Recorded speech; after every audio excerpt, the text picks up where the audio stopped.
Bu ibu, bapak-bapak pada masak apa hari ini? Repot banget tuh kelihatannya. Gue yakin pasti banyak banget yang suka sampai bingung mikirin kayak masak apa ya hari ini. Soalnya menunya kayak itu-itu aja sampai diprotes suami bosen.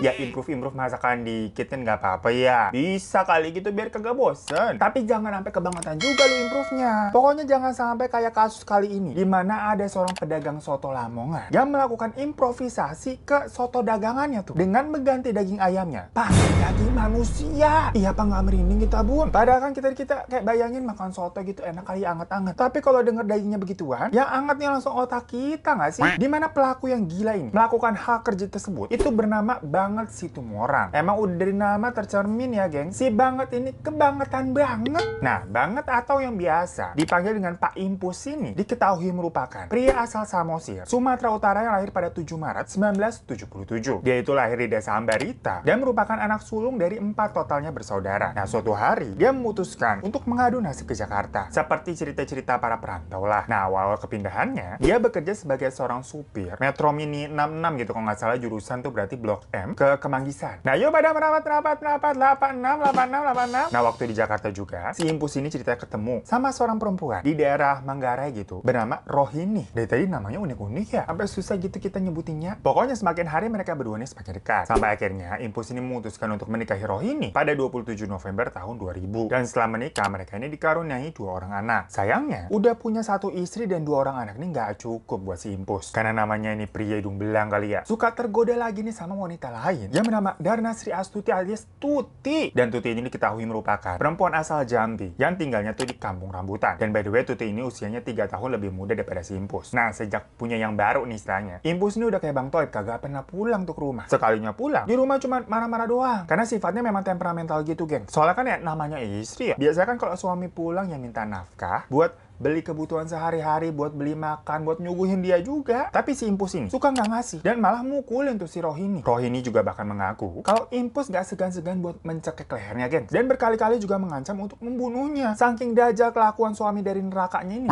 di tahun 2009 Rohini kan udah nggak kuat gitu rasanya ya, melaporkan si Impus ke kepolisian karena KDRT yang cukup parah. Tapi gugatannya itu akhirnya dicabut karena mereka akhirnya damai. Nah sayangnya permintaan damainya itu tuh nggak sinkron sama kelakuannya si Impus, dimana lagi-lagi si Impus ini ngajar si Rohini lagi, bahkan sampai membuat mata kiri istrinya itu jadi buta. Gila nggak tuh? Ini bener-bener definisi cinta itu buta, beneran jadi buta dibuatnya. Rohini yang udah semakin gak kuat akhirnya resmi menggugat cerai di tahun 2011. Tapi sebelum melayangkan gugatan cerai itu, sebenarnya Rohini sama Impus ini udah pisah ranjang lama juga ya, jadi mungkin secara agama itu dihitungnya udah cerai. Yaudah pokoknya setelah resmi cerai, Impus ini tinggal bersama selingkuhannya tadi tuh si Tuti. Dari yang tadi awalnya si Impus ini kan merupakan seorang supir, nah dia ini beralih profesi membuka usaha soto Lamongan di daerah terminal Kampung Rambutan. Ternyata usaha sotonya Impus tuh rame gitu, banyak orang datang. Nah ngeliat usahanya nih rame, biasa deh tuh para tetangga sama mantan-mantan rekan supirnya itu pada heran, begunjing, kok bisa? Mulai deh gosip beredar. Biasa kan pasti banyak yang suka iri dengan kesuksesan orang. Makanya semoga kita semua nih jadi orang kaya ya, sampai nanti digosipin ikut pesugihan gitu saking tajirnya gitu, nggak masuk akal. Ya tapi dari yang halal. Amin. Makanya lu subscribe bawah jadi orang baik. Nah kayaknya si Impus ini juga digosipinnya begitu. Dibilang jualannya itu pakai penglaris yang mistis-mistis lah. Soalnya katanya nih ada yang ngeliat setiap malam Jumat si Impus tuh sering ngelilingin tempat jualannya itu pakai kayak kemenyan. Cuman lagi-lagi itu kan gosip-gosip rumpi no secret doang, kagak tahu bener apa kagak. Cuman yang pasti sebenarnya sih lapak dagangannya si Impus itu bisa rame banyak orang datang. Itu karena dia menjual minuman keras dan tuak diem-diem. Jadi ada transaksi udang di balik bakwan. Yang mana berarti usaha soto Lamongannya itu casing depannya doang buat kedok buat nutupin usaha ilegalnya. Cuma dari luarnya doang nih kelihatannya orang-orang tuh datang beli soto dibungkus, padahal isinya mah minuman keras. Nah sebenarnya kalau warga terminal situ mah udah pada tahu ya, dan gerah banget juga ngelihat kelakuannya si Impus itu yang jualan miras. Mereka juga udah sering mengingatkan si Impus, tapi ya duit berbicara, masuk kuping kiri keluar kuping kanan. Dan yang namanya cowok nih punya banyak duit biasa suka kumat. Gimana lagi-lagi dia dekat dengan perempuan lain bernama Tini. Jadi dari Tuti ke Tini. By the way berarti si Tuti ini karma tuh. Makanya lu pada jangan suka ngerebut pasangan orang ya. Nah, selingkuhan barunya si Impus yang bernama Tini ini itu merupakan seorang pedagang jamu di sekitaran terminal juga. Jadi mungkin waktu lagi gendong jamu gitu nawarin langsung kepincut tali si Impus tuh. Kayak, Mas, jamu mas, ada jamu kuah, jamu singset, jamu padat. dan karena punya selingkuhan baru, otomatis si Tuti marah dong. Mereka sering berantem deh tuh. Dan seperti yang dialami sama istri yang pertama tadi si Rohini, tiap kali cekcok, si Impus ini itu juga selalu melakukan KDRT ke si Tuti. Dan meskipun udah ketahuan selingkuh nih sebenarnya ya, bukannya kayak takut gitu ya suaminya, tapi si Impus ini makin hari makin terang-terangan tuh selingkuh di depan Tuti secara langsung. Bahkan saking beraninya, Impus akhirnya mengajak si Tini untuk tinggal bareng mereka. Jadi tinggal serumah tuh bertiga. Nikmatnya dalam hati, ku beristri dua. Jadi emang ini laki-laki minta banget gitu ya. Ya akhirnya suasana rumah tuh udah kayak neraka. Berantem mulu mereka bertiga. Puncaknya tapi nih, percecokan Tuti sama si Impus itu akhirnya terjadi di malam minggu. Tepatnya pada tanggal 2 Maret 2013. Alasannya pada saat itu, si Impus ini menuduh Tuti berselingkuh. Lagian istrinya selingkuh aja ngamuk. Tapi kalau dia boleh tuh sampai dibawa pulang. Kan tapi sebenarnya menurut Tuti itu kayak tuduhan doang, fitnah, karena dia nggak berselingkuh sebenarnya. Pokoknya jadinya cekcok nih. Di situ Tuti dihajar habis-habisan selama berjam-jam, gengs. Dimulai sekitar dari jam 1 pagi sampai subuh nggak berhenti-berhenti. Impus yang kayak udah kebakar api cemburu ya nih memukul Tuti berkali-kali dengan benda tumpul. Gak cuman itu, Impus ini bahkan tega menggunakan benda tumpul tersebut untuk dipaksa masuk ke dalam lubang kewanitanya si Tuti. Jadi kayak kasus Eno Cangkul yang waktu itu, gengs. Tuti saat itu menjerit kesakitan. Udah nggak berdaya, tubuhnya juga udah lemes kan sebelumnya dipukulin. Sayangnya nih, bukannya iba, tapi Impus malah semakin menjadi-jadi. Setelah dia masukin benda tumpul itu, dia kemudian memasukkan telapak tangannya segini sampai kayak hampir ke sikut, dimasukin juga ke situ, gengs. Jadi segini-gini, aduh,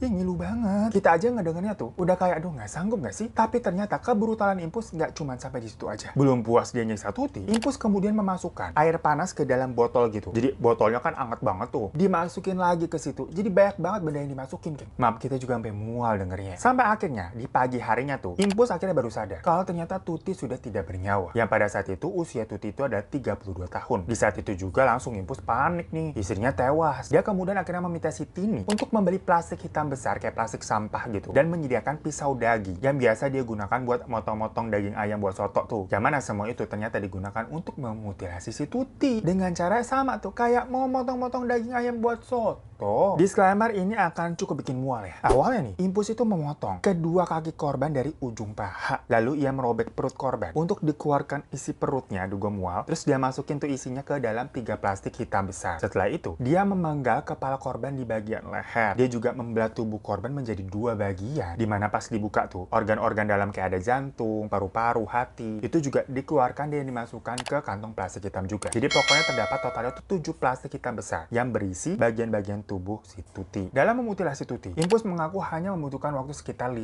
jam aja. Hal itu karena dalam eksekusinya, dia emang dibantu sama si Tini. Gila banget ya tuh. Pokoknya setelah selesai melakukan hal bejat tersebut, Impus kemudian menyewa mobil angkot punya tetangganya, karena tetangganya kan masih sekitarnya tuh pada supir angkot, dengan harga 250.000. Pada saat itu Impus ini bilangnya dia mau belanja barang-barang buat dagangan sotonya. Oh ya udah, masuk akal dong. Dan setelah mendapatkan mobil sewaan, Impus sama Tini ini memasukkan potongan tubuh-tubuh tadi tuh yang udah dalam plastik ke dalam mobil untuk dibuang. Dari situ mereka mengendarai angkot menuju ke tol Cikampek ke arah Bekasi dan membuang satu persatu plastik-plastik tadi tuh di pinggir jalan. Tapi plastiknya dibuangnya nggak ke satu tempat doang ya, tapi kayak disebar ke beberapa tempat di kilometer yang berbeda-beda gitu loh, gengs. Dan besok harinya barulah petugas yang memang kebetulan sedang patroli di sekitar situ ngelihat kalau ada plastik-plastik yang mencurigakan nih. Akhirnya dicoba dibuka dan pas dilihat isinya jackpot. Polisi kemudian melakukan penelusuran lebih lanjut karena ternyata plastiknya banyak banget kan di setiap kilometer tuh ada. Dan setelah membawa semua potongan-potongan tubuh tadi untuk diidentifikasi, menurut kepolisian terdapat 2 bagian tubuh dari korban yang masih belum ditemukan. Nah, untuk mengetahui identitas dan pelaku, polisi mencari barang bukti dan mencari saksi juga dong. Untungnya saat Impus sedang membuang plastik-plastik tadi tuh di jalan tol, dia ini sempat kepergok sama ada 2 orang pekerja yang notabene-nya emang kenal sama dia, dimana kedua orang tersebut bernama Juhaedi dan Yusuf Effendi. Nah, jadi sebenarnya mereka berdua itu sempat kayak pas-pasan aja ngeliat Impus di jalan. Nah, di situ mereka melihat itu si Impus ngapain buang plastik hitam besar di jalan tol. Aneh aja kan. Baru besokannya waktu mereka lihat berita yang bilang kalau ditemukan adanya potongan tubuh manusia di dalam plastik di area tol tadi, mereka langsung kaget dan kayak langsung lah itu kan kayak waktu jalan yang si Impus buang sampah kemarin deh. Langsung lah mereka inisiatif buru-buru lapor ke kantor polisi untuk memberikan keterangan. Dan ternyata juga saat kejadian ada seorang supir taksi lain yang memergoki Impus juga. Jadi saksi matanya lumayan banyak nih. Sama pokoknya kejadiannya, gengs. Si supir taksi itu lagi lewat terus ngeliat nih ada supir angkot gitu kan, karena bawa angkot buang plastik hitam di jalan tol. Nah, besokannya si supir taksi ini nonton berita. Wah, ini kayaknya kemarin yang supir angkot buang plastik di situ deh. Lapor dia ke polisi. Setelah mendapatkan laporan-laporan tersebut, polisi langsung mencari angkot yang dimaksud. Dalam kurun waktu singkat, Impus langsung berhasil ditemukan sama polisi dan Tini juga ikut ditangkap pastinya. Rumahnya kemudian digeledah dan di sana polisi ini menemukan alat-alat bukti yang digunakan si Impus untuk memutilasi. Dan ingat gak? Tadi kan memang ada beberapa potongan atau bagian-bagian yang belum ditemukan kan. Nah dari situ banyak rumor yang bilang kalau potongan-potongan yang hilang itu udah dijadikan bahan sotonya Bang Impus. Karena anehnya menurut polisi, entah kenapa memang si Impus ini terkesan kayak pro banget dalam memotong tubuh manusia. Karena sayatan-sayatannya itu ngikutin alur urat gitu, kayak memang udah sering kayak dokter bedah. Jadi halus gitu. Ya mungkin karena udah terbiasa buat bahan soto tadi kali ya. Dan memang beberapa bagian tubuh korban sempat dimasukin juga ke freezer. Makanya saat dilakukan otopsi, tubuh korban itu katanya kondisinya agak bengkak dan sudah membiru. Saat diinterogasi, keduanya kemudian menjalankan sebuah tes mental. Dan hasilnya menunjukkan keduanya juga normal. Jadi nggak gila maksudnya. Tapi ya kelakuannya gila begitu. Akhirnya pada tanggal 26 September 2013, Tini yang membantu aksi dari Impus itu divonis dengan hukuman penjara 14 tahun. Sebenarnya di hari yang sama seharusnya si Impus juga diadili. Tapi kebetulan pada hari itu, Impus ini jatuh sakit sampai nggak bisa hadir ke persidangan yang mengakibatkan ditunda tuh persidangannya. Namun sebelum ketok palu dan mengetahui apa hasilnya, pada tanggal 30 September 2013, Impus mengalami kondisi kritis dan akhirnya meninggal dunia. Ternyata dia ini memang sudah memiliki riwayat penyakit yang cukup berat, yaitu infeksi paru-paru dan juga TBC. Cuman serem ya, berarti ini ujungnya kayak film Azab Indosiar, gengs. Belum sempat tobat itu habis bunuh orang. Itu siksa kuburnya bagaimana habis motong-motong orang? Nah itu kasus yang lumayan gila ya. Gue baru tahu lah nih jujur. Ada kasus gila ini di Jakarta. Makanya jangan aneh-aneh lu pada. Kalau dikasih rezeki lebih sama Tuhan, jangan macem-macem, jangan baik gaya. Selingkuh dan main cewek tuh.